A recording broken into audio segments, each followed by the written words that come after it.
on his way. Devil is on his way. Devil is on his way, motherfucker. The devil gonna make you pay. Fall to your knees. Devil is on his way. Fall to your knees. Devil gonna make you pay. Fall to your knees. Devil is on his way. Motherfucker, he's on his Hey, y'all. Welcome back to Mountain Murders. I'm Heather. And I'm Dylan. How are you, Dylan? I'm doing incredible. It is a chilly Sunday. We're now into the month of November. Yeah, I mean, where did this year go? It has gone by really fast. You know, after last year, I really expected like Titans or something to rise up out of the sea and start destroying coastal cities. Well, we still have some time left in 2021, and you never know what's on the horizon for 2022, Dylan. It's true. What kind of Titans, like King Kong or something? Well, no, I think I would stick with like, the Godzillas and the Mothras out of the traditional Godzilla movies. Ooh, so would it be like the Clash of the Titans, the like original, where you have Medusa and like the weird mechanical bird? Yeah, and well, the Kraken, well, obviously would be in the mix, and maybe some new Titans yet to be named. You know, some modern day Titans like Technobug or something like that. Okay. Yeah. That sounds interesting. Are we going to be ready to battle these Titans, humanity? Oh, definitely We're not. just going to be wiped out. Yeah, we'll totally collapse. The infighting. I was going to say we'll be infighting because like Yes. half of the population will deny that there are Titans trying to kill us, even though they're like in the backyard. Yeah. Yeah, and why Congress tries to come together in this emergency session to, figure out what to do about the Titans. Obviously, they will undermine it with pork barrel spending, and they'll just be wanting to look in our bank accounts. There you go. Exactly. Damn it, man. I feel like we could make a whole episode on what could have happened in 2021. Well, we could do that. It could be what happens in 2022. Yeah. I'm down for that. We have a brand new patron, Dylan. Why don't you give her a shout out? Yes, I would like to thank Susie will be sponsoring today's episode of Mountain Murders. Well, when we last left you in Death Farm Part 1, John Williams had ordered the axe murder execution of a peon named Johnny Williams. And if you recall, the body was dragged over to a gully in the field and buried. Yes, this was multiple people have already commented this was a heavy episode of Mountain Murders. And it's only going to get worse. The depravity and the horrors will continue. It's true. Yes. So are you ready, Dylan, to get into part 2 of our Death Farm story? Yes, I've been wondering, like many, what's going to happen next. Oh, Dylan, it is a lot, okay? When Manning returned to the bunkhouse that evening after they had murdered this man in the field, he returns for dinner. The other laborers, are inquiring about Johnny's whereabouts, to which he replied, maybe he run off. If you thought that was horrific, like I said, it gets worse. After the killing of Johnny Williams, Mr. Johnny, or, Mr. Williams, once again demands Clyde Manning's silence and makes the threat that if he tells anyone, it would be his neck next. So Manning seemingly reluctant to carry out these orders, but yet he's going through with it. Yes. Because as we described him earlier, he's a very obedient employee. Yeah, he's been in the system for a long time, right? And at the same time, the local authority, I don't think if you, not to make excuses for him, but if you did want to reach out for help, who does he turn to? Because he's probably likely not going to trust local authorities. The farm or two over, he's likely not going to trust those owners from the stories of people having made it, out only to get returned by other farmers. Well, you're telling it like it is, Dylan. I mean, if you think about Clyde Manning, he really had no choice in his role. He had nowhere to go, no basic knowledge of the area, and life on the farm was all he had ever experienced.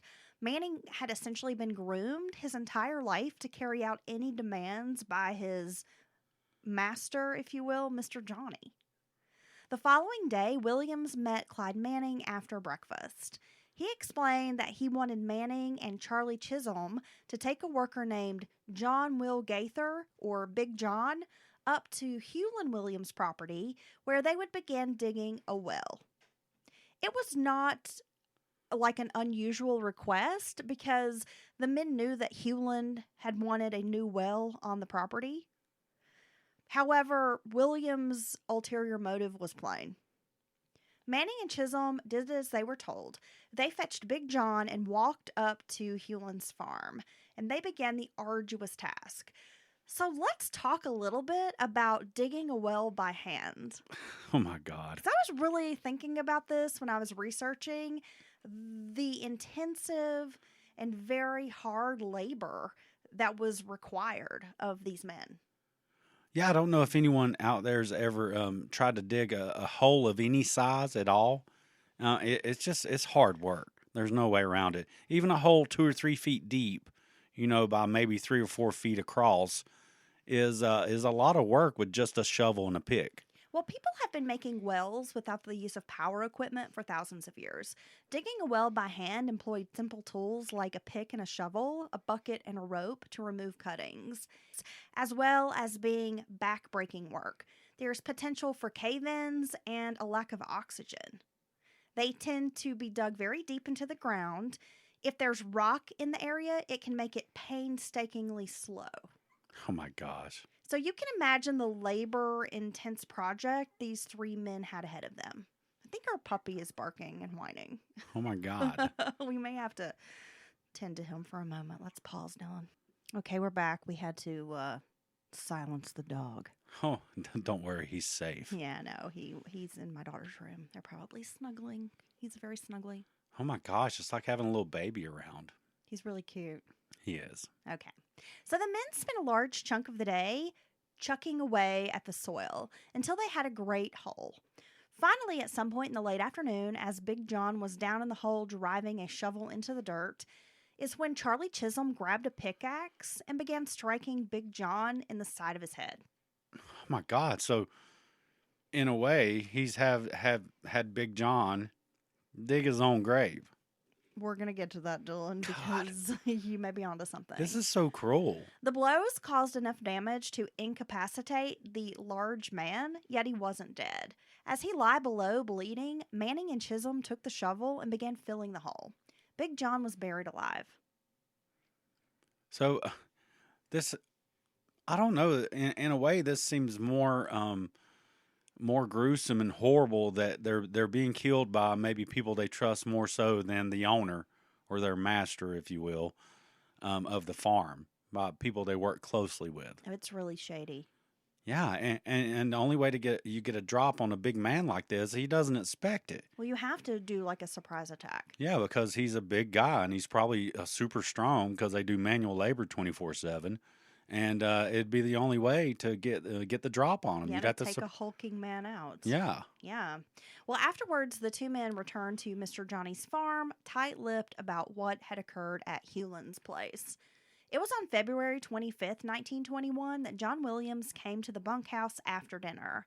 He made an exciting announcement. So this is just like a day or so after Big John is killed. Williams told the workers he was going to allow a few of them to go home. Williams even told them he had some clothes he would give them for the trip. He was offering the men a ride to the train station along with a train ticket to their destination of choice. So to these men, this is the moment they've been waiting for. Yes. Their debt's paid off. They can finally get the hell out of this crazy place where they've been forced to work, in such horrible conditions. Well, the men sat in silence. I mean, they were stunned. Then they looked around at each other, wondering if they'd heard correctly. What did this mean? Maybe the federal agents had scared Mr. Johnny more than they had thought. As you can imagine, the men scrambled to be first on the train. 2 men known as Red and Little Bit, their real names are John Brown and Johnny Benson, volunteered to go. The thrilling chatter erupted, and Mr. Johnny told everyone to settle down. He said, quote, "I can't let you all go at once, but I can take a few tonight."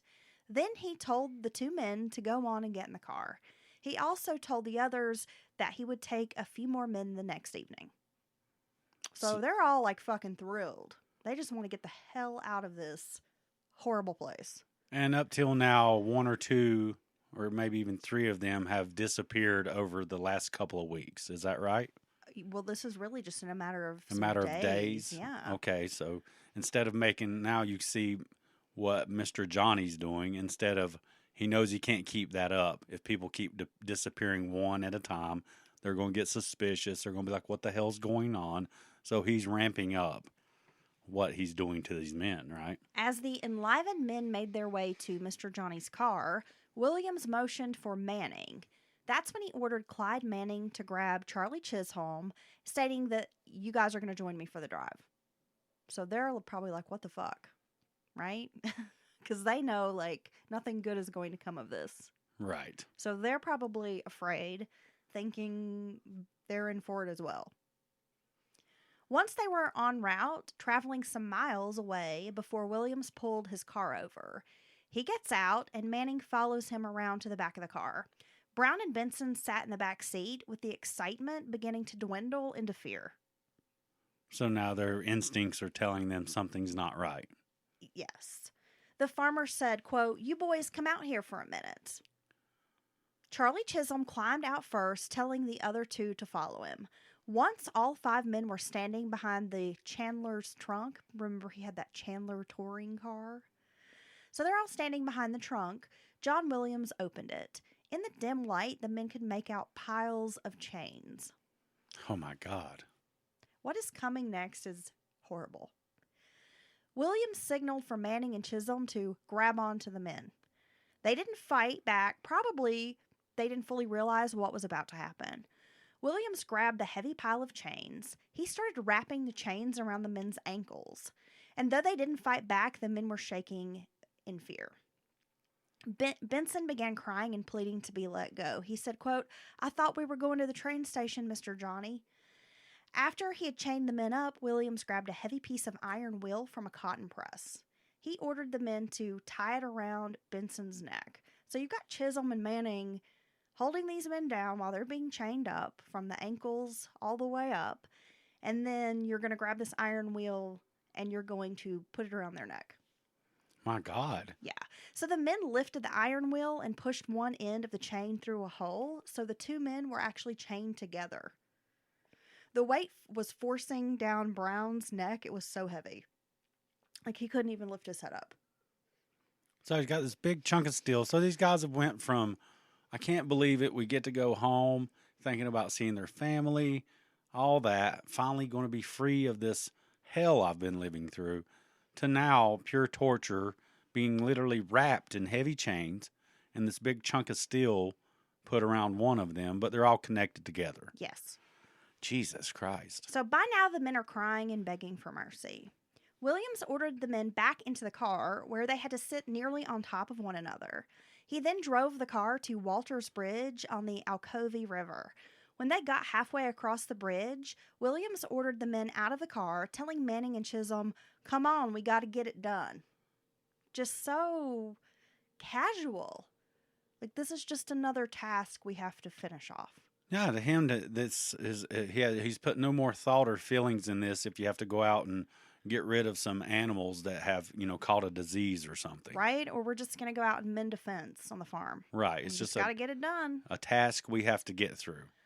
The 2 men chained together in the back seat realized there was no hope for escape. They were in the middle of this long bridge covered in a blanket of darkness with nowhere to go. Chisholm and Manning dragged the 2 men out of the back seat and over to the bridge's railing. The whole time, the chained up men are promising to do whatever it takes. Anything. We won't say a word about this. Whatever you need from us, we'll do it. Please don't throw us over the bridge. Can you imagine the fear and the just horror of having these heavy things attached to you, being drugged and forced to the edge of the bridge? No, it breaks my heart. Brown asked Clyde Manning to go. He was like, "Just please knock me out before you throw me over into this slow-moving water. I don't want to drown, Clyde." Yeah, you could at least kill them first or something. I mean, put them out of their misery. I mean, this is just the most horrible way you could go about this. There's no good way to murder someone, but this is the most torturous way. You couldn't think up a worse way. Manning and Chisholm managed to shove both men hard across the shoulders, the pair falling in tandem down into the black of night. Their final screams eventually silenced by a loud splash as they hit the water below. When the 3 men returned to the plantation, they said nothing to the remaining laborers, or anyone else for that matter. So they'll just leave it. Those guys got took to the train station. They finally get to go home, and you'll never see them again. Yes. I mean, if you really think about it, it's a genius plan on William's part. Well, yeah, like I mean, it's a great way to eliminate these men without question, right. but it's not going to work out for him. Let's get back to it. The next day, unaware of what fate held them, the men were expecting the farmer to drive more of them to the train station. It was a cold night when Lindsay Peterson, Harry Price, and Willie Preston were selected by Williams. He ordered the men to meet him at the car. Just like the night before, he promised the others he would get them to the train station over the next couple of days. Just like the previous night, Williams drove Manning Chisholm, along with the 3 others, away from the farm. At some point between a place called Polk's Store and Walter's Bridge, Williams pulled over and ordered the 3 men in the back seat to be tied with chains and wire. He had also brought along 2 bags of rocks, each weighing about 100 pounds. They compared it to about 25 bricks. The chains and rocks were first attached to Harry Price, and that's when Williams realized that it was not enough chain to thoroughly attach the rocks as he wanted. So he rummaged around the trunk until he found an old horseshoe, and that's when he was finally able to secure them the way he had planned. Once secured, Williams took the men to Allen's Bridge on the Yellow River. That's when Manning and Chisholm forced Peterson and Preston over the bridge one by one. Price, on the other hand, was then driven to the South River, where he plunged himself into the water while quietly saying a prayer. Jesus. Like, he just said, I'll do it myself. Like, please don't push me in. Yeah, I mean, the lack of humanity, there's nothing fast about any of this. It's not a quick gunshot or, or anything. You in one location, wrap these men up in these heavy weights, put them back in the car, drive them, some distance to where you're going to push them in the river. Torture. And get them back out of the car, and then you have to force them over to the edge. I mean... And think of the mental torture this guy Price was feeling. He watched Peterson and Preston go over the bridge, right? Then they put him back in a car, drive him to a separate location, so he knows what fate is coming his way. I mean, can you just imagine? No, I can't. Yeah, it's fucking torture. Afterwards, the men drove back to the farm without telling anyone what they had done. Manning went to sleep only a few feet away from men he might be killing soon. It's just crazy to me. Yeah, and Manning, I could only imagine what's going through his mind, because if he has any sense at all, he's got to wonder if at the end of all this, if he's the very last victim, because he's bared witness to all this. On Sunday after church, with Williams having 3 men drown the night before, he found a man named Johnny Green at the bunkhouse. Williams told the man he wanted him to fix a fence wire down in the pasture. Once Green had departed to handle the repair, Manning was pulled aside and told to fetch an axe. Williams and Manning found Green diligently working on this repair, and that's when Williams signaled for Manning to strike him with the axe. Several blows later, Green was dead. Manning and Williams then returned back for Sunday supper. Jeez. I know. After dinner, Williams found the men at the bunkhouse again. He asked a laborer named Willie Givens to walk with him to the store. He ordered Manning to bring an axe because they would need to cut a log to cross the creek with. Very near where they'd earlier attacked Green with the same axe, Manning struck Givens with the same axe, like I said before, and killed him. Williams then ordered Manning to cover the body with pine straw. This is like slow burn murder. A few hours later, they returned to the bodies and buried them. So this is like an all-day event. Yeah, just methodically killing everyone in sight. We're just going to kill somebody, leave them there. We're going to kill this other guy, cover him with straw. We're going to go eat. We're going to go hang out after we kill. We're just going to do all this, and then we're going to go back and bury them. And not because of any suspicion of wrongdoing on the man's part. Nothing. They haven't hurt your family, or you don't even think anything like that. It's just because you were acting illegally, and you're afraid that these men may, somehow, be witness to against you if it was to come to the authorities if they come in on you. It was 2 weeks to the day since the federal agents had visited the farm that Williams decided Charlie Chisholm knew too much. Manning and Chisholm took a ride with Williams one evening. That's when Chisholm was chained up and thrown from Walter's Bridge on the Alcovy River. How about, look, I don't want to ride anywhere with you guys, okay? I know, right? I'm good. I'm going to stay here. The following day, Williams shot a man named Fletcher Smith with a shotgun, burying him about 5 miles away from the farm on a hilltop near Hewlin's property. After this, Williams doled out a harsh warning to Manning. He said, quote, "Clyde, I don't want to hear nothing from this. There's nobody that knows about this but you and me. If I ever hear it come out, I'll know where it came from." So finally he's threatening the last person who helped him do all this. Yes. So back in Atlanta, Agents Brown and Wismer hadn't thought too much about their visit to the Williams farm. No doubt John Williams was violating the peonage laws, but it wasn't a high priority for prosecution. After all, the men were clothed, they were wearing shoes, well fed. It would be difficult to prosecute the white man against a jury of his white peers on the peonage charge. See, even though slavery's been abolished, but people still view black people kind of like property or animals, if you will. You know, they're not holding them to the same standard they would expect for themselves or other white people, even people who aren't openly racist or, doing something like Mr. Williams is doing. And this is something to note, Dylan. While the agents toured the farm, they met an old-timer named Rufus Manning, who happened to be Clyde's uncle. And he was making shoes for the laborers, putting a rubber tire sole on them. This was unusual for the area. I guess this was something done in other parts of the country, but the agents hadn't really seen that done in the South. So they kind of noted that in their report. Williams was providing the men with shoes that had this long-lasting tread. So that was like another thing. They were like, well, he's doing this and this for them. He's giving them these nice shoes to wear. Oh, yeah. He's right? taking such great care of them. Well, yeah, but they knew if it went before a jury, that would be a point of like, well, he's not doing such a bad job, right? I mean, they had shirts and pants. He provides them with tools. They were allowed to breathe oxygen. He lets them use those tools for 12, 16 hours a day. I mean, and they're not paying any deposits on these tools. They don't get them sharpened. Well, the agents did write up a report, which they forwarded to the Washington, D.C. headquarters, the U.S. Attorney's Office, and Atlanta's district attorney. A few days after their visit to the farm, another agent in the office noticed an article in the local newspaper about bodies of some black men being discovered in Newton and Jasper County rivers. This agent thought it might be of interest to Brown and Wismer, so he clipped the story and gave it to them.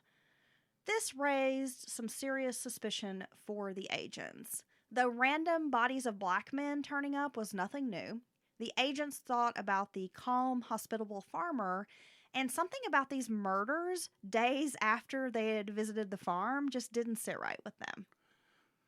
So, wow. So actually, if he hadn't done anything to his laborers, they were basically going to leave him alone. Yep. We came, checked you out. We thought the conditions were okay enough for your workers and really didn't give it much afterthought. Yeah, they weren't going to pursue it, and they knew damned well, like a DA wasn't going to pursue this, especially not in that county, right? And even if it went to court, the jury likely would never convict you of any wrongdoing. Bodies with chains had surfaced in Yellow, South, and the Alcovy River. Like a lot of murderers who get caught, it seemed that Williams was making a fatal mistake. He had a body disposal problem. The burden of proof in a murder case is not impossible, but very difficult when you have no body. Well, yeah, nowadays it doesn't hold water like it used to. But used to, definitely, it was no body, no conviction. Well, right? in the 1920s, that was definitely the case, right? I mean, you didn't have any way of proving whether that person was dead or alive. They could have moved on. People were transient. There was no internet or global connection. There was no national database to keep track of people. And that's still, honestly, even in the modern day, the same argument put forth against by defense attorneys. If you bring charges against their client, we don't know that they're dead. We have no proof that they're dead. They may be, they may be doing, run off, OFT. They may be living a new life. Maybe they don't want to be found, blah, blah, blah. So, yeah, that makes sense. Local residents Carl Wheeler and Randall Parker were crossing Allen's Bridge on the Yellow River when they spotted a foot sticking out of the water. Isn't it funny, even if it's a river, a lake, pond, the sea, how water almost always gives the body back whenever someone tries to hide it there? It does. We have to think of all the gases. Yeah. Yeah. I think it's just nature's like, no, bump that noise. Maybe nature is a true crime fan and they want resolution to these murder cases. And the water's like, here's your evidence, bud. Yeah. You ever think about that? Totally. That water's sentient and likes true crime? That's so right, Dylan. That's what Mind I blown. think. Well, they fetched the sheriff, B.L. Johnson, in a hurry. The sheriff arranged for a crew to join him in order to fish out this body. Once they were down in the water, the sheriff could see the body of a man. But once the body was being lifted, the crew realized how heavy it was, and that's when they discovered there were actually two bodies chained together. The bodies were in water about 10 feet deep, and each had weighted bags of rocks. Again, they're about 100 pounds each. So in addition to the heavy weight of these men, you have about 200 pounds attached to the chains. Clearly, this was a homicide. Well, yeah, people don't accidentally get wrapped in chains and heavy pieces of iron and bags of bricks. Well, normally if they found a black man off a bridge in some water, they would just chalk it up to like, oh, well, it must have been an accident or he jumped. So they didn't have to investigate. But this was obvious. I mean, there was no way the sheriff was getting out of this one. So at this time, the sheriff had the bodies buried on the riverbank to preserve them until he could get a coroner out for examination. Oh, very strange. Isn't that? I thought that was a pretty interesting little tidbit. Well, I guess there's obviously no refrigeration, mortuaries, or anything like that. So, I guess what do you do? Exactly. So the following day, a third body was found in the South River. This man had also been chained and weighted. It was around the time the agents were reading about the dead bodies in the river that a black man named Eberhard Crawford walked into the Atlanta Bureau office with quite a story. I like your eyebrow raised there. Oh, If only you guys could see it. Dylan's like, huh? Do tell more. Crawford lived across the river from the Williams plantation. He had been present at the coroner's inquest. The sheriff had brought along several black men to assist with the heavy work involved with lifting the bodies from this makeshift grave on the riverbank and to do some of the heavy work, the digging and such. What the hell's wrong with these guys? These white guys back then are just not going to do anything seriously, it's like every time there's some hard shit that needs to be done, they have to go find some black dudes to do it for them. They're like lazy AF. Yeah, for real. Well, the sheriff asked the group of men who were at the inquest if anyone knew the identities of the men. Like, he kind of went around asking all of the white men who were there, and then he got to the black laborers. And Crawford casually said, quote, "Some men at the Williams place might know." Oh, yes. The seemingly innocent statement would have serious repercussions. The evening after the coroner's inquest, Crawford was tucking his nephew, he had a young nephew that he was the caretaker for, this young boy, into bed when he heard a car pull up outside his shack. When he went to the door, Crawford found John Williams standing there. Williams basically threatened Crawford, "You keep my name out your mouth." Oh, my God. Like, "I heard what you said about me. How dare you speak my name? You don't know shit. You better not say anything else about me again." Okay, red flag. Right. Frightened, Crawford decided to go to the neighbor's house. Something about William's tone seemed like a threat, and he knew how men like this handled black men in the community when they were angry. Yeah, nothing good can come of it. Crawford left his young nephew asleep in the bed as he made his way over to the neighbor's house. He explained his encounter with Williams, and then suddenly they heard multiple gunshots. Crawford and his neighbor then saw Williams and a car full of white men speeding down the road, brandishing weapons. They had shotguns and pistols, waving them out of the windows and shooting like into the air. Oh, and hooting and hollering? Hooting and hollering, Oh my- making what you like to call white man noises. White people noises. Can you make the white man noises for Well, us? in this way, in this context, I'm going to do the most racist form of these white people noises. They'll be like, woo! Get 'em! Get 'em, boys! Somebody get a rope, string that one up. Woo! Fucking crackers.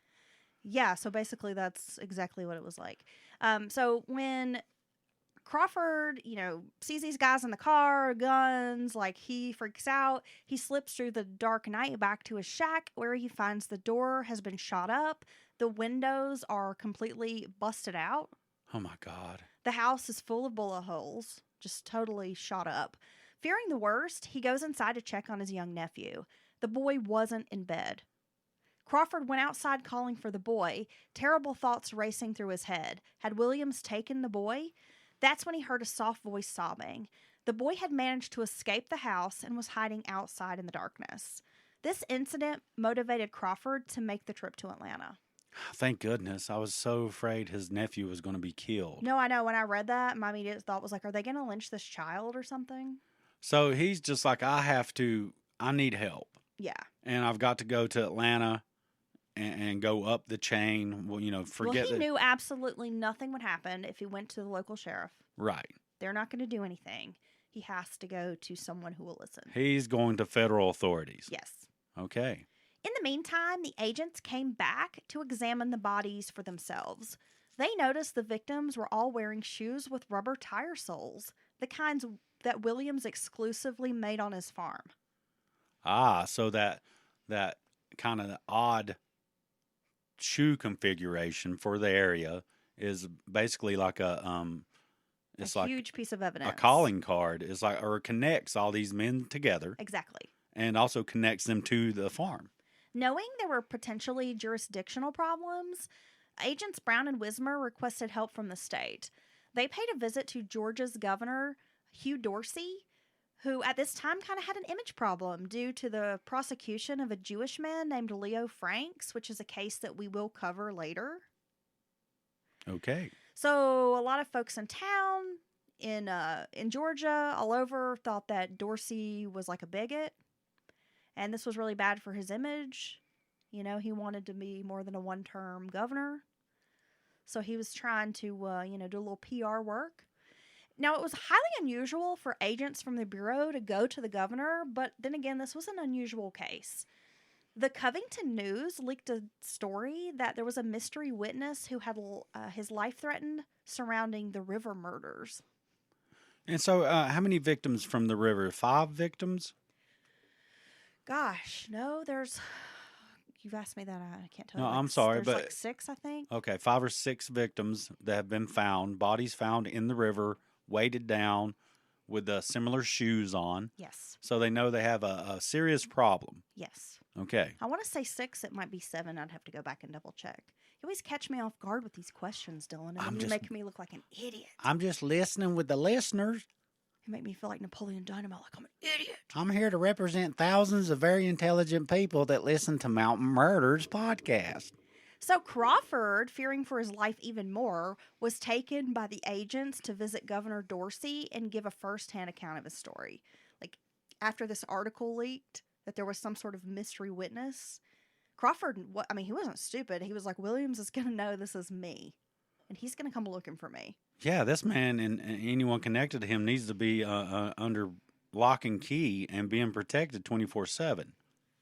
During his second term as governor, Hugh Dorsey had denounced lynchings and persecution against African Americans. Like I said before, Dylan, he needed to cleanse his reputation as a bigot, so he promised to help in any way possible. He urged Judge and Solicitor General of the Stone Mountain Circuit Court in Newton County to issue grand jury subpoenas. Curiously, once the subpoenas were issued, none of Williams's sons or the black workers who had been interviewed by the agents on the farm could be found. Oh, imagine that. Agents Brown and Wismer realized they had spoken to the 3 victims upon their inspection of the farm, but there were 8 others who were unaccounted for. The case was clear to them. Williams had likely murdered all 11 of these black workers. See, it's interesting. You have like this perfect atmosphere for something to actually be done about this, with the governor having, had disdain on his reputation. So he's kind of eager to, not look like a bigot, right? So he has federal authorities come to him, which is abnormal as well. And then he promises that, oh, yeah, we're going to do something about this. Instead of, coming upon an unsympathetic ear, a governor who really doesn't care or, doesn't really have anything to gain by being, actually might feel like he has something to lose in this atmosphere or this climate if he does help. So, it's funny that all these things had to be exactly the same, all these variables for something to actually get done. That's the sad part, right? If you have some dead men, that should just be the end of it. We're going to find out, who did this, but that's just not the case back then. The agents went to Frank Dozier, the teenager who had escaped from Williams' farm before, to make statements about his time there. He spoke openly about the abuse and brutal nature of John Williams and also his sons. Clyde Manning and Claude Freeman, the overseers on John and Hewlin's farm, refused to make any statements at first. After several hours of interrogation, Claude Freeman finally broke down. He began confessing what had transpired on the farm, the abuse, the deaths of men like Iron John, and how after the agents had visited the plantation, many workers had vanished, though he didn't know what exactly had happened to them. Clyde Manning still refused to speak to the agents. That's when they decided to take Manning and Freeman both down to view the bodies of the drowned victims. Freeman identified Preston and Peterson, stating that they were in fact wearing the shoes from Williams' farm. Like, that's who this is. They're wearing the shoes. It's 100% these guys. So by 3 a.m. on this same, after all this has been going on, they've been trying to get Clyde Manning to make a statement. They've taken him to look at these bodies. They're still working this guy. So at 3 a.m., he's exhausted. It's been a long-ass day. He finally begins talking.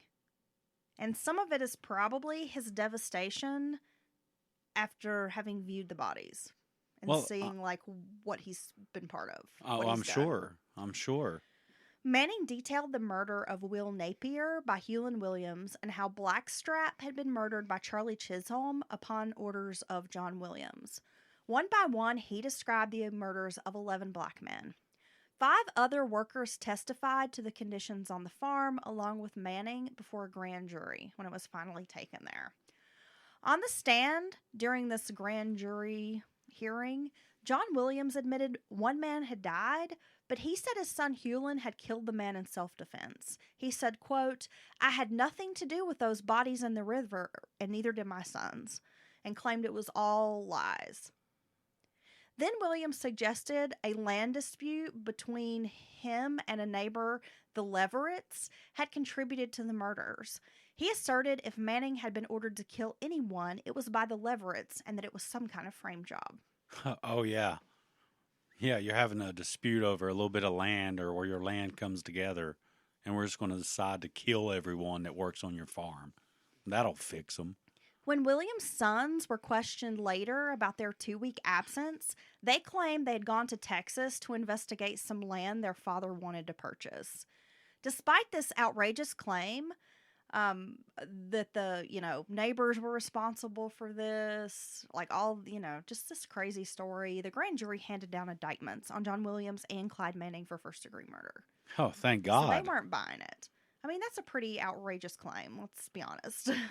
Well, you have no evidence to, if there was some kind of a land dispute that kept escalating, there was evidence of it getting worse and worse, and I don't know. It's still an outlandish story either way. And I don't know all of the details, but from what I understand, this land dispute was Williams being a dick. Well, that sounds about right. Like the Leverett's farm, the husband had passed away, like the elder Leverett's, leaving his wife and her sons to take care of this farm. And then Williams wanted some of this land and was trying to push this elderly woman into basically giving up this land. Oh, well, that's not really a land dispute. That's you being a dick trying to bully a widower, an Well, that's elderly exactly widower. what it was. Yeah. Is Williams being a dick Okay. to this elderly woman who's lost her husband. So And of there's course, her sons are going to stand up for her and be like, no, we've got the deed. This is our land. And it's going to start a big war because Williams can't be told no. yeah, that's true. Because he's a fucking asshole. Because he's a raging narcissistic psychopath. A local newspaper disgustingly described the death of Lindsay Peterson as, quote, an insignificant Negro. And that's actually printed in the newspaper. It's printed in the newspaper. Yeah, see that? Dylan, if you go back and read these old newspaper articles from this time, the way they discuss these murder victims, as well as the witnesses who worked on the farm and were going to testify, you would be just absolutely shocked that a newspaper would print this stuff and just fucking mad as hell. Like, how do you have a right to talk about these people who've endured horrific trauma and death in such a way? Well, and that just goes to prove that there really was nowhere for these men to turn and get help in that area. If a paper will go so far as to print this, they're printing it because they know that people are okay with it. Does that make sense? They're saying these things because they know people are receptive to that message, which is fucking disgusting. No, I was like so mad reading through some of these articles. Like, how the fuck do you call this journalism? This is some shit. It's like propaganda. Well, yes, it's yellow journalism. Well, both Williams and Manning were taken to the dreaded Atlanta Tower, which was at that stockade prison we talked about last episode. And the tower was like, no one wanted to go there. It was horrible conditions. Well, Like, that's where he people deserves to be. piled on top of each other, no medical treatment, very unsanitary. Like, it was just really bad. But knowing that Manning was key to the case and the prosecution, the state feared that a white mob might show up for a lynching at the tower. A prominent white farmer being prosecuted based on the testimony of a black farmer was scandalous. Manning would need to be protected, so ultimately they ended up moving him to one of the county jails. Well, I think that's a good call. A posse of local, state, and federal law enforcement accompanied Manning to the plantation in order to give a tour to the district attorney. He showed them areas where Johnny Williams, Johnny Green, and Willie Givens had been killed with the axe, along with where the bodies were buried so that they could be exhumed. He took them 5 miles away to Hewlin's property to show them where Fletcher Smith had been shot and that fake well where Big John had been buried alive. Yeah, so they're getting all the evidence, all the victims' bodies recovered, and it's just putting together a pretty strong case. In the tool shed, the agents found tools involved in the crimes, including the axe, which still had dried blood on it. Wow, didn't even wash the axe off. Never been cleaned. I'm sure if they did a DNA test, it would have multiple types of blood on it, right? Yeah, and I'm glad it wasn't washed off because, again, this is just, a smoking gun kind of evidence that of the connection, the murders to this property. Manning took them to the rivers where the bodies had been tossed in. One body was actually found, tied and weighted, just as Manning described. So even as he's taking these agents out and the district attorney is showing them, here's what we did, here's how we did it, they find another body. So there's another body that has stayed down where it was thrown the way they intended when they weighted the bodies down. Yes. Okay. Manning and Williams would go to trial on 3 counts of murder, each being tried one at a time for each murder charge. That way, if they were found innocent on one charge, they could still be tried on the other charges. Well, that's pretty smart to break it up like that from the prosecution's standpoint. Yeah, but how are you only charging them with 3 murders? Well, yeah. When you said that, I don't understand. There's 11 victims, 11 bodies recovered, all of them obviously murdered, right? That's what I don't understand. I mean, there's 6 or so victims that have been, recovered from the river, obviously murdered. I don't know. Manning and Williams, like I said, would go on trial, each being charged, 3 times, 3 different trials. It's very strange to me that they did it that way. But John Williams was first to be tried. The death farm killings drew national attention and press coverage. The crimes rattled Southern society. Southerners were forced to acknowledge that peonage existed and could no longer be ignored. I'm sorry, I can't talk today. Opinion, editorial types of pieces were published in the newspaper, trying to set Georgia apart from the rest of the former Confederate states. Religious leaders and politicians spoke out about the treatment of African Americans in the southern states and how these horrendous murders should usher in improvements and change in the way blacks were being treated. Well, yeah, I agree. The Atlanta Constitution declared the case as Georgia's greatest murder trial. Williams, his trial actually began on April 5th of 1921. It was a very quick trial because these murders only took place in February. He's arrested like around March. They go to trial right away. His defense tried to argue that they didn't have enough time to properly prepare for trial, but the objections were overruled. The local prosecutor was provided with 2 additional state attorneys to assist with the case since it was so out of the ordinary. Clyde Manning was the main witness in Williams' trial. Williams took the stand in his own defense and blamed Clyde Manning for the murders, describing him as a dangerous man. He's a maniacal Negro. He's a dangerous black man. Oh my God, not scary black man. Yeah.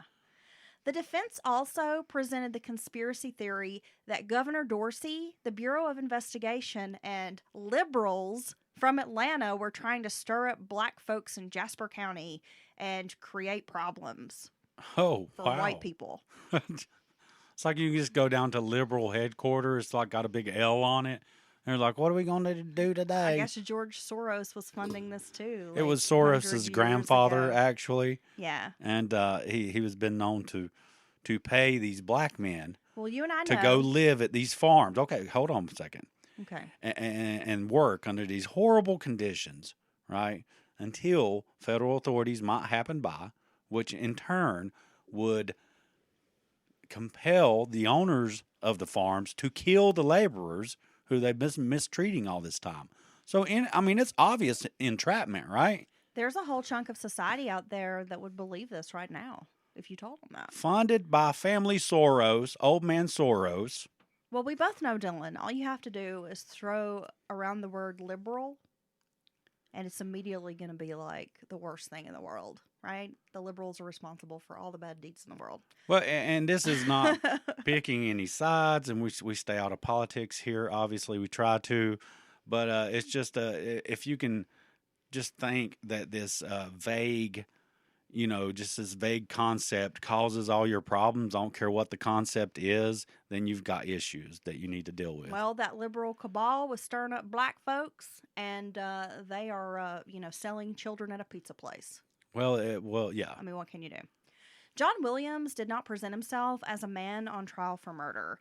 He didn't believe a jury of all white men, his peers, would convict him, especially based on the word of a lowly, illiterate black farm worker. Shockingly, the jury was quick to return a guilty verdict after only several hours of deliberation. They unanimously agreed he was guilty, and the hours of the hours of deliberation were actually spent debating whether he should receive the death penalty, which was hanging at the time. Ooh. Ultimately, the jury decided that John Williams should spend the rest of his life in prison. Well, I think from the juror's perspective, even if I think there was so much evidence. I mean, it's hard to say this wasn't murder. And if they were to, I think it would just they feel like it bring more attention to the area. Maybe they may have been acting out a little bit of, they either are or have friends who work these farms, own these farms, and we're like, hey, he obviously did this. If we are to let him go, we'll just have more problems, and it's going to cause more issues for the areas. Only a month later, Clyde Manning's trial began on May 30th. Unlike the trials of most Southern black men, his attorneys furiously fought to prove his innocence. The state called him a, quote, mean Negro, claiming that he delighted in committing the murders with little coercing from Williams. So he just took it upon himself to do this. It was all his idea. Well, and that's pushing the narrative that, the black man's animalistic and savage, and he wouldn't need much prodding to commit these crimes, almost like it could happen either with or without Mr. Williams, making him do these things. The defense argued that Manning carried out the crimes at Williams' command. He was under duress and feared his own family would be killed if he resisted. The jury was all white, so hardly a jury of his peers. The trial lasted only 2 days, and with little compassion about Manning's plight, they took only 40 minutes to convict him. The jury recommended life imprisonment in lieu of the death penalty, which some did see as a small victory in the racist South. Well, yeah, I wouldn't be surprised if they came back with a death penalty on him without even thinking about it. The death farm killings meandered through the legal system for years after the convictions. Both men appealed. I don't know why I typed appeared. Appealed. I've been typing all day for like 7 hours. She has I've been worked hard on at it. podcast stuff. Right? Hard at it, folks. So I apologize that I seem a little off. It's because my mind is a little frazzled, right? And I've got carpal tunnel from typing for 7 hours, and I've been staring at this MacBook for a long time. And you got like 3 or 4 stories crammed in your head right now. Yes. So both men appealed their sentences, but those were rejected. Federal charges against John Williams for peonage were never pursued, as he was already serving a life sentence. Williams' 3 sons ended up fleeing once they were indicted on murder charges, becoming fugitives. They later resurfaced in Florida, where they had been the whole time. Leroy turned himself in after 4 years on the run, followed by his brothers Marvin and Hewland 2 years later. They were given $2,500 bonds as the state prepared to bring charges of peonage against them. However, with 6 years passing since the murder trials, many of the original witnesses' whereabouts were unknown. It is suspected the Williams brothers had only turned themselves in upon learning that Clyde Williams had passed away, and he was a key witness. Oh, wow. So we'll get into Clyde's passing away here in a second. In the wake of the trials, Rena Manning, Clyde's wife, went on to marry Claude Freeman, the other overseer. And his mother, Emma, married his uncle Rufus Manning, which I guess would be like her deceased husband's brother. Okay, my cousin's brother's roommate's mama. My cousin baby's mama's best friend. Exactly. Yeah. Now, with little hope in prosecuting the case successfully, charges against the Williams brothers were dropped. Due to the overwhelming coverage of the trials, other peonage cases were successfully prosecuted across the South. And by the mid-1920s, the entire peonage system was on its last legs. In 1927, only a few years after trial, Clyde Manning died in prison from tuberculosis. The consumption, Dylan. He done got consumed. Well, that's unfortunate. He spent 6 years working on a chain gang, never escaping his life as a slave. Well, I mean, I know he feared for his life and all that, and I think he genuinely did, and for the safety of his family. But you know, hey, he had a hand in directly murdering these men. So I'm sorry, but unfortunately for him, he got caught up in this. Sorry, dropped my phone.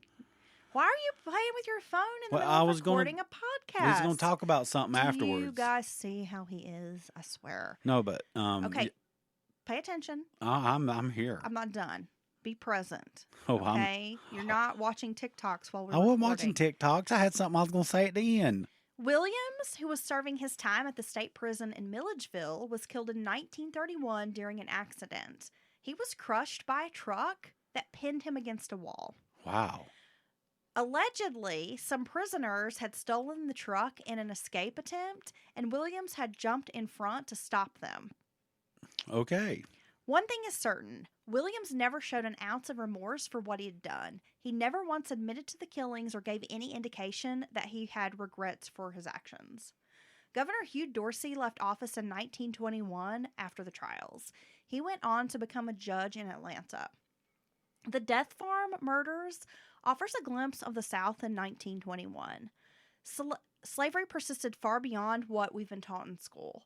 This complex tragedy helps us understand a forgotten, buried moment in our history.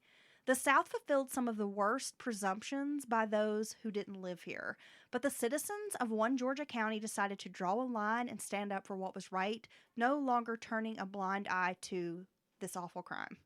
Wow. As we have learned, Manning's South was completely different from Williams's South.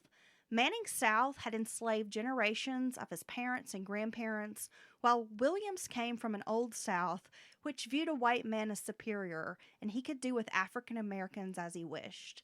To be fair, we can't judge all white Southerners in 1921 or today by the likes of someone such as John Williams. It took a crime of great horror to push white Southerners in a different direction, though it took years before the civil rights struggle would happen. Sometimes, as we know, white people need a serious tragedy, like the mass shooting at a Charleston church or the death of George Floyd, to truly bring sympathy and meaningful action. One of the questions that remains in my brain after researching this case is how Clyde Manning could have killed 11 black men and then shown little remorse or emotion, even during his trial. Now, it is understandable that Williams wasn't going to feel that way. Williams' motivation was clear. He didn't want to be caught up in this peonage investigation, one that would most certainly implicate himself and his sons. More than likely, Williams killed around 15 black men on his farm, though investigators believed it was more like 20 total. In the end, it wasn't that Williams was a bloodthirsty mass murderer. His actions were nothing to enjoy, but nothing to lose sleep over. Oh my God. Manning killed the men because he felt he had no other choice. But did he really have no other choice? Why didn't he warn the other workers on the farm that they were on the hit list? Perhaps he could have helped organize a mass exodus from the farm or an uprising. I mean, if you've got 30 well-built black farm workers, it seems like they could take over 4 white men. Dude, I mean, you got, 30 big strapping young men. Even the older fellers are strong as all get out. Let's just, hey, look, if we don't do this, they're going to do this to you. So let's club them in the damn head. He could have attempted to report the murder plots to law enforcement. Though it seemed like Manning was completely controlled by Williams, he wasn't without free will. And due to the sheer number of murders, it is difficult to completely excuse Manning of the crimes. Well, that's well said, and that's exactly how I feel about it.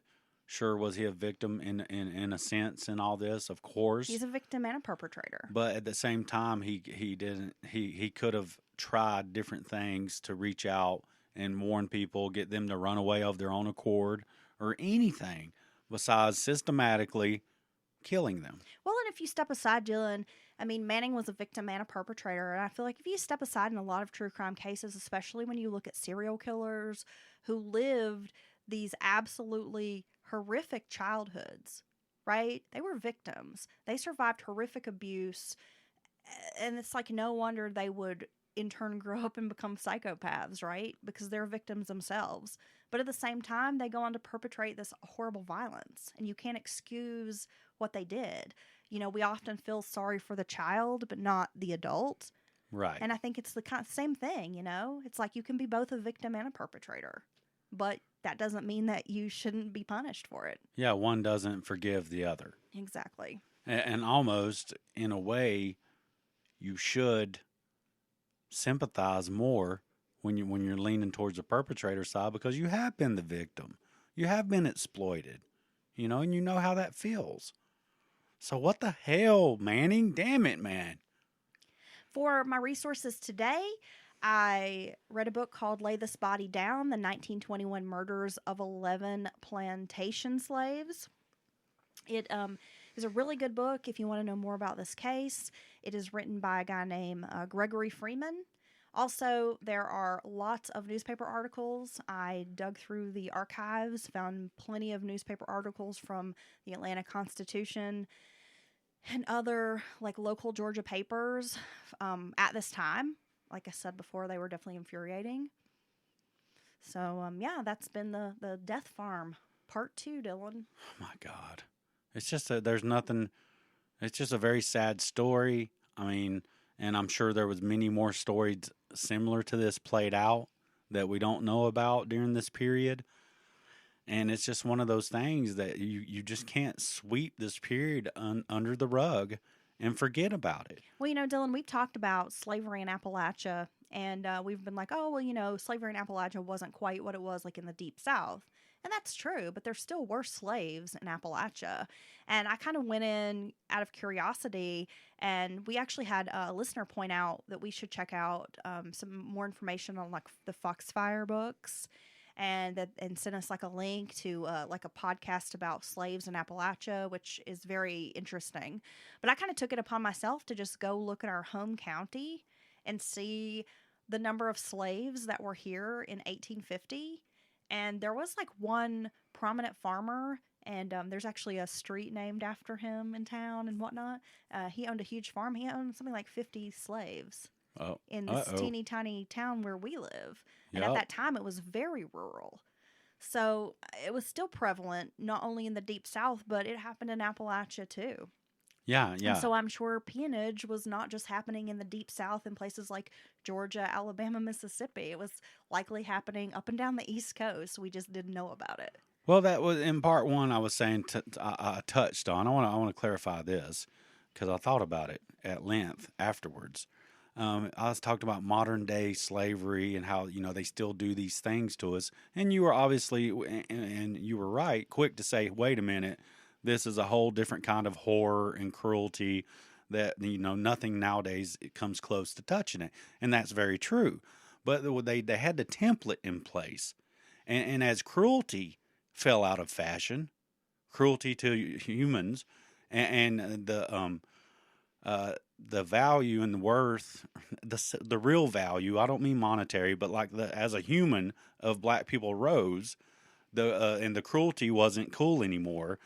It morphed into this economic slavery that's been used against particularly the black community, to keep them from accessing loans, to keep them from starting small businesses, or buying a home in certain areas, to build this generational wealth, and that's the tendrils of that have morphed out or spread out into all of the working class. There's no way you can deny it, I don't think, if you really think about it. And so now we have these modern day of debt and education, access to health care, access to all these different things that we really should just have as a right, in my opinion. The richest, we live in the richest country in the world, right? Richest country ever known to mankind, if you will. And so as the cruelty fell out of fashion, they didn't get rid of the concept of keeping people put in their place. And I'm in no way saying that, we're going through what these people went through back then. I'm not saying that. It's just another milder form of it. It's just a milder, more acceptable form of it. And they're using it against everyone. And then they brainwash the middle class into thinking that the poor are their enemy, right? Well, either the poor or some other group is what's causing them to not have a good job or opportunities.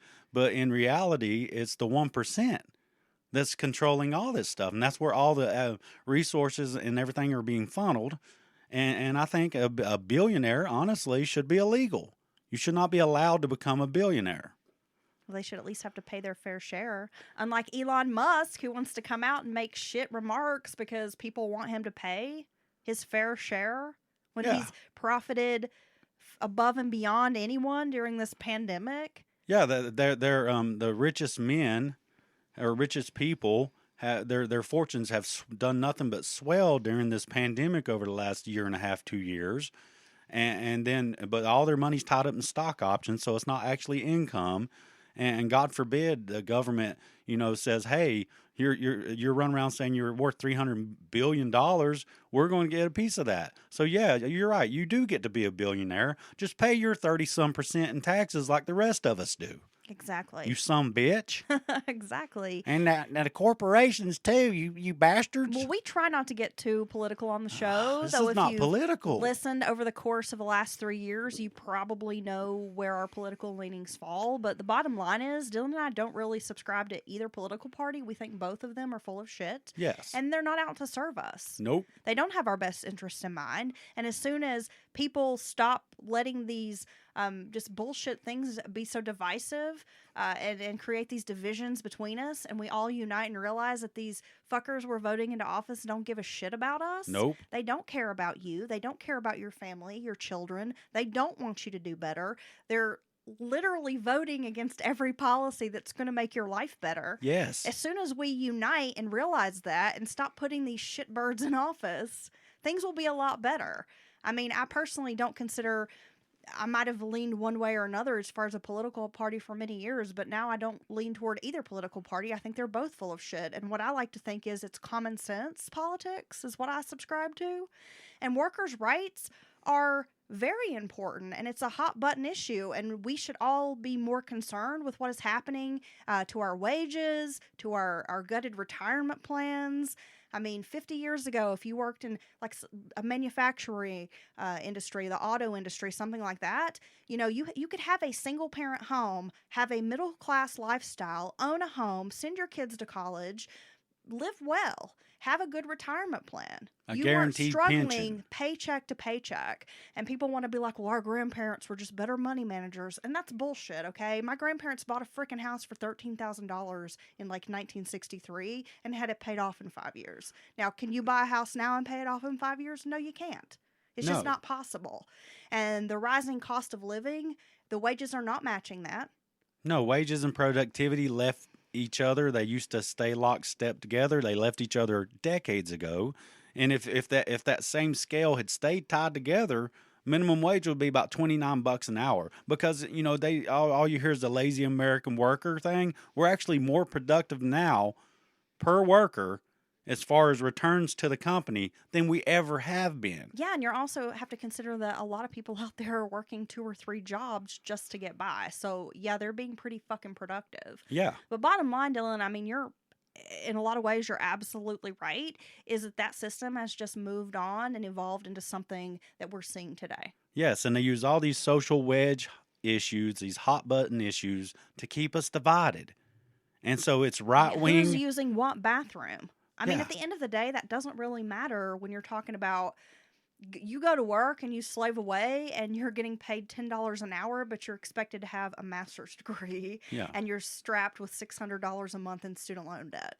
And so to tie this up in a neat little bow, because we don't want this is true crime. We're not trying to alienate people. And we love our listeners no matter who they are. But it's right wing, left wing is the same wings on a shit bird. It's us against the 1%, the 99%, because they don't want you to realize that even if you don't agree with your neighbor's lifestyle or you don't know or understand your neighbor's culture, that doesn't matter. You and your neighbor want the same thing out of life. You want clean water, you want access to food, and you want a safe place for your kids to live and go to school, period. Yeah, you want to be Right? able to keep a roof over your children's heads. Yes. Right? You might like to have a little bit of savings in the bank so that if something did happen to you and you were out of work for a couple of months, you wouldn't completely be bankrupt. Yes. I mean, if you have any kind of catastrophic medical situation in this country today, unless you're very well off, you're fucked. You're You're destroyed. about to lose everything. America has more medical bankruptcies tied to medical issues or catastrophic medical situations than any country in the world. And that disgusts me to no end. Oh my gosh. And we love everybody. So instead, here's the way I like to think of it in my head. Instead of thinking about the 5% that makes you different from your neighbor, think about the 90% that makes you just like your neighbor. And let's all join together and kick the shit out of the 1%. Dylan would like to buy the world a Coke It's true. and sing in perfect harmony. Do you Unless- remember that commercial from like the late 80s? Yeah, Yeah. I do. All right. So thank you for listening to part 2. It kind of led us to a little bit of political discourse because I think it just, it's out there still. Look, it incites a lot of feelings in my soul. Me too. Okay? Yes.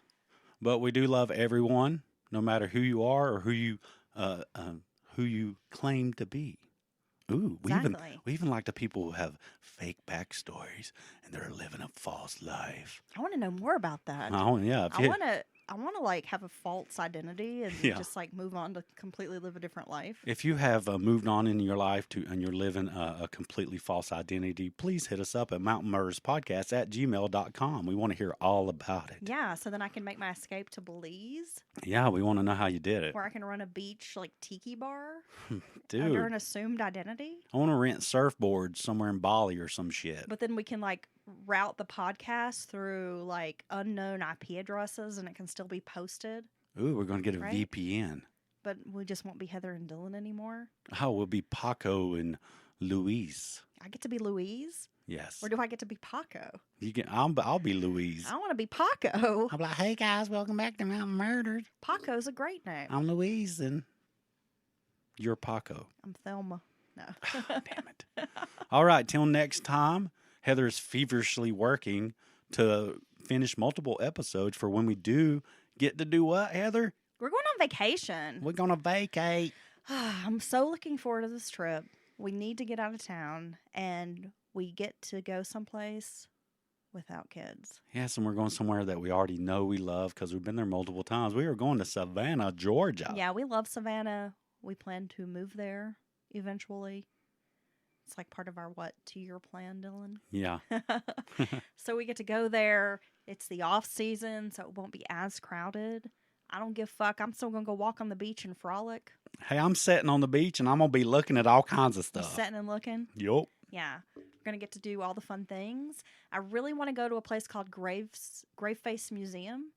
I've told you a little bit about this, Dylan. Oh, yeah. But they've got like Gacy's and a lot of oddities, and it sounds like a really cool. They got like Gacy paintings and stuff. Yes, I hope we get up in there. Might do us a little ghost tour. Do a ghost tour. See old tickly ghost. Mhm. Oh, why do they have to be tickly? Oh, the ghost. I'll be like, oh, he's got me. Oh, he's got me. So weird. Ooh, yeah. So the other day I'd cooked ribs.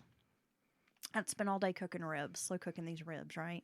And so I let Dylan barbecue. He got to sauce the ribs. Yes, I did. And he was asking me for the brush. I slathered the ribs up. But beforehand, I was tickling him with the barbecue brush. And I was like, do I feel like a tickly ghost, Dylan? You did. You did. And you were just giggling? I was giggling like a little school student. It was cute. You see how I cleaned that up for Yeah, I like nowadays? that. You like that? Because little boys, they giggle too. They do. That's right. My little boy giggles a lot, actually. I like giggling. And you giggle all There's the time. something freeing about a good giggle. A good giggle. Yup. Yeah, so Dylan was just giggling while he was getting tickled. I was asking him, does that feel like a tickly ghost, Dylan? Oh, Heather's like boobish all in my We're at ear. the Stanley Hotel, and I'm a tickly ghost. Oh. Ooh. All right. It was not sexual.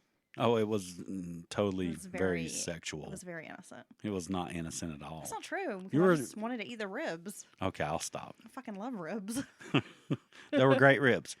Okay, so till next time, same bat channel, same bat time. It's I same fucked bat it up. time, same bat channel. Yeah. Oh, Dylan. Damn it. Your knowledge of pop culture trivia is about 50%. That's okay. 50% of the time, I know what the hell I'm talking Well, you'll about. either get it or you won't. That's It's true. very Dylanism. Okay, so yeah, we're heading out of town for the holiday break coming up. We will have an offbeat on Wednesday, so look for that. And we're going to go ahead, record up, and get next weekend's episode ready, so you'll have something dropping on Sunday. Yes, I'd like to thank Susie again for sponsoring this, our new patron. And I'd like to thank Teresa again because we recorded late on the last episode and I forgot to do it at the top. So thank you, Susie and Teresa, our two newest patrons, and thank all the rest of the patrons. We love you. You always thank the patrons. Okay, cool. Well, we're going to peace out now. I'm going to get Dylan a tickly dinner going. Right, Dylan? Yeah, I'm making the sauce right now. Okay. Stupid.